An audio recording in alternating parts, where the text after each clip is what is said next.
Assalamualaikum warahmatullahi wabarakatuh. Perkenalkan, saya Delia Paramita. Langsung saja saya akan memaparkan hasil materi yang pertama mengenai autoritarianisme media teori atau pers otoriter. Teori otoritarian merupakan teori normatif yang menempatkan semua bentuk komunikasi di bawah kontrol elit pemerintah atau otoritas. Teori otoriter banyak diterapkan pada masyarakat prademokrasi pada abad 16 dan 17, serta sistem sosial otokratis dan demokratis. Teori ini memandang ketergantungan media yang dimiliki oleh pemerintah atau swasta kepada pemerintah.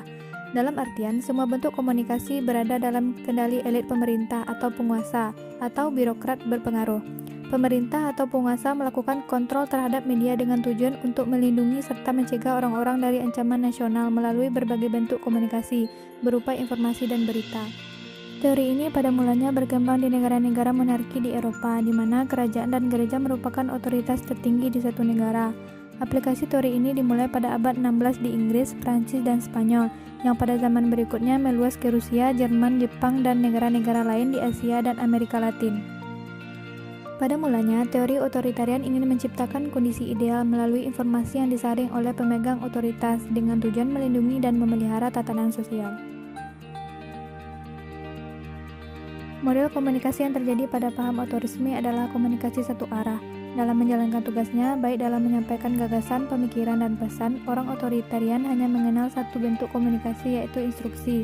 Bentuk komunikasi yang persuasif untuk meyakinkan, dinilai menghabiskan waktu dan tidak efisien.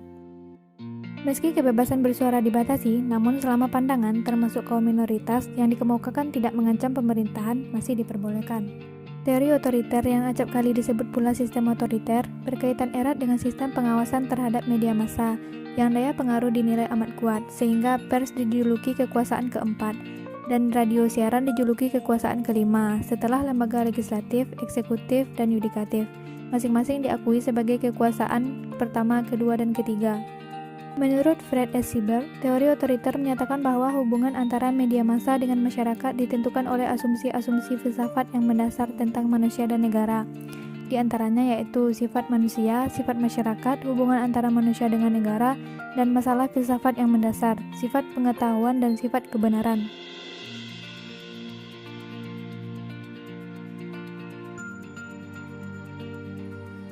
Autoritarian yang berarti kekuasaan absolut yang berada pada satu tangan elit berkuasa.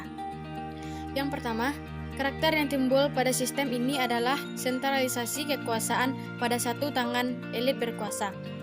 Yang kedua, kualitas kehidupan rakyat sangat bergantung pada sikap perilaku penguasa.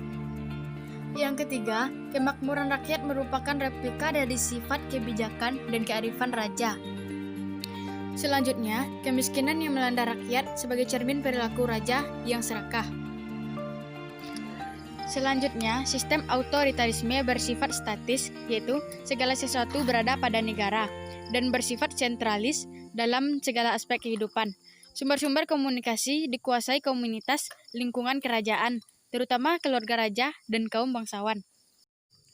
Dan lalu lintas transformasi pesan melalui media massa dikendalikan secara ketat. Media massa hanya berfungsi sebagai alat penguasa.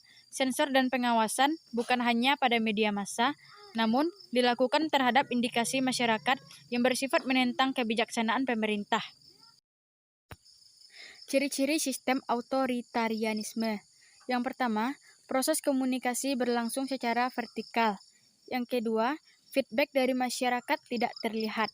Yang ketiga, tema pesan komunikasi dalam bentuk menumbuhkan sifat pengkultusan, mewujudkan loyalitas pengabdian, orientasi lingkup kerajaan. Yang keempat, opini publik tidak berkembang, bahkan hampir tidak ada. Yang kelima, media massa dikendalikan dan dikontrol secara ketat. Dalam ciri yang dimaksud, mengandung makna bahwa sistem autoritarianisme bersifat tidak terbuka dan tidak toleran. Yang pertama, fenomena-fenomena yang tumbuh dan berkembang dalam masyarakat tidak dijadikan bahan untuk menentukan kebijaksanaan komunikasi negara. Yang kedua, input tidak berfungsi sebagai subsistem, sehingga bobot sistem lebih berbobot kepada sistem output. Dalam sistem autoritarianisme, semua sumber komunikasi berada pada penguasa. Masyarakat tidak mendapat kesempatan di dalam mengelola media. Simbol-simbol komunikasi telah dikonstruksikan ke dalam simbol-simbol kerajaan, sehingga Tidak ada simbol lain yang berkembang dalam wilayah kerajaan.